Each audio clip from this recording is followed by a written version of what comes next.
Welcome back to Chapter 1, Section 6. In this one, we're going to be looking at graphical transformations.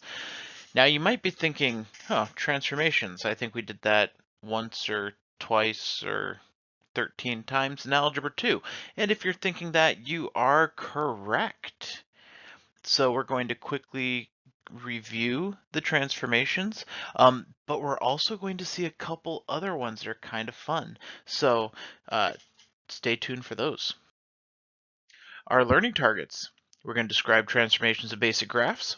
We're going to sketch transformations of basic graphs. We're going to write equations for transformed graphs.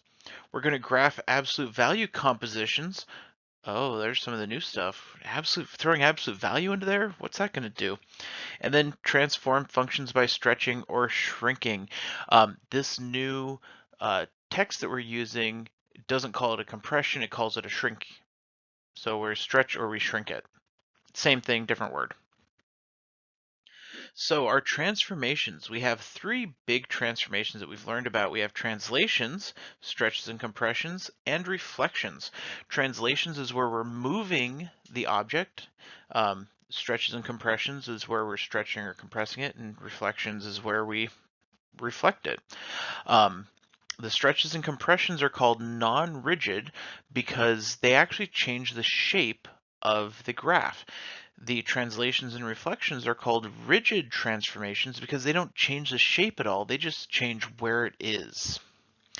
So each of these three components has two components in itself to make a total of 6. And those are just horizontal and vertical because we could do any of these things either horizontally or vertically. With translations, in horizontal, we always do things to the x value. Vertical, we always do things to the function itself. When we do things to the x value, it tends to be backwards of what we think it's going to be.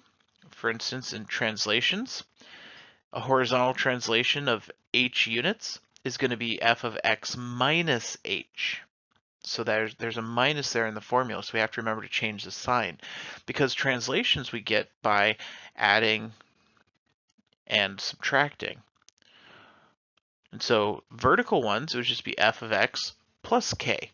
We're going to add a value to each of the y values. That's going to move all the y values up or down. For transformations, we're going to multiply. So transformations, we multiply or divide, or stretches and compressions. So horizontally, we do it to the x. Instead of multiplying, we're dividing, or we're multiplying by the reciprocal. So if we have like f of x of 1/2 x, that means it's going to be a horizontal stretch of 2. It's always a backwards thing with x. Vertical, we just multiply the y value by some number. So if we want to stretch it vertically by 3, we just multiply all the y values by 3. And that does it. Reflections, we just make things negative. So horizontal, we make the x negative. Vertical, we make the y values negative. The trick here is that a lot of times it doesn't say do a horizontal reflection. It'll say something like reflect it across the y-axis. And vertical, reflect across the x-axis. Now, that's a little bit problematic because you would think horizontal is going to be an x thing and vertical's a y thing, but the axes are perpendicular to the reflection. It's like when you're looking in a mirror, your reflection is across from you, but the mirror goes up and down. So that's why the horizontal is across the y-axis, the vertical is across the x-axis. So if we were to be looking at things, we can make formulas, or we can look at ones that are already made. So if we have, say, like f of x equals 3x minus 7 squared plus 2, well, this looks like y equals x squared. It's a quadratic. What's happening to it? We have a vertical stretch of 3.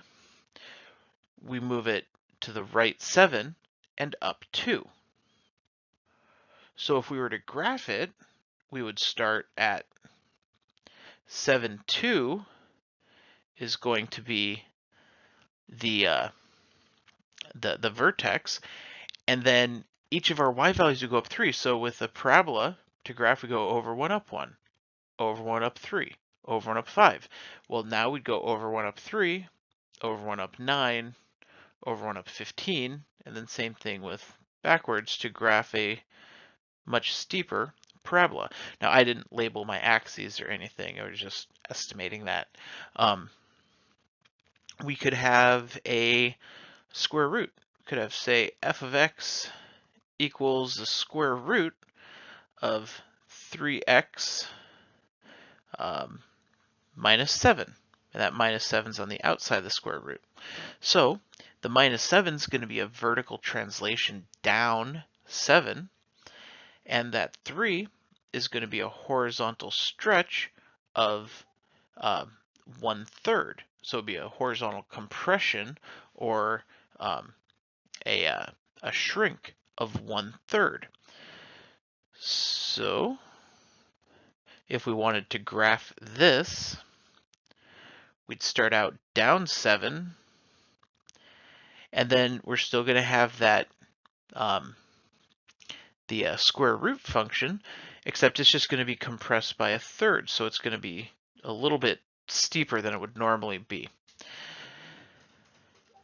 And we can do some reflections as well. I haven't done reflection yet. Let's go f of x equals negative x cubed plus 2. So this is a vertical reflection. If the parentheses were around that negative, it would be a horizontal reflection. However, with x cubed, it doesn't actually matter. And then we're going to go up 2. So we'd start out up 2, and then instead of the normal x cubed, which comes like this, it would be reflected vertically. So it's going to be down there, and it's going to go like that. So that's a quick reminder of all the transformation stuff that we've done in the past. Now, we also have these absolute value compositions now. So these are kind of fun because we can have y equals the absolute value of f of x, or y equals f of the absolute value of x. What do these do? Well, the y equals absolute value of f of x just makes all the y values positive. So the ones that are already positive stay positive, and then the ones that are negative become positive. So it just kind of reflects it across this line. So it would look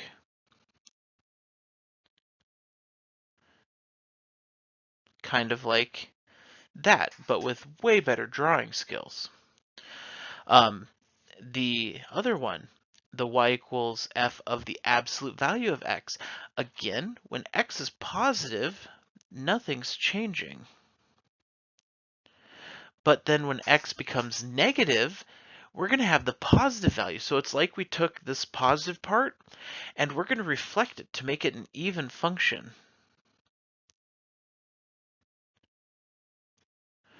So it'll end up looking kind of like that w in this case. So we would take the positive part stays the same, and then you kind of fold it over and you get both pieces there. And so we end up with that even symmetry. It becomes an even function because it's now a reflection across the line y equals, or x equals 0. The first one, the absolute value of f of x, doesn't get that kind of symmetry. So those are the two new types of functions that we're looking at, or of transformations that we're looking at. But mostly, it's transformations that we have done before time and time again. So it should be relatively painless, but we can always try and make it hard. So I will catch you in class, but until then, keep working problems, keep asking questions, and as always, happy mathing.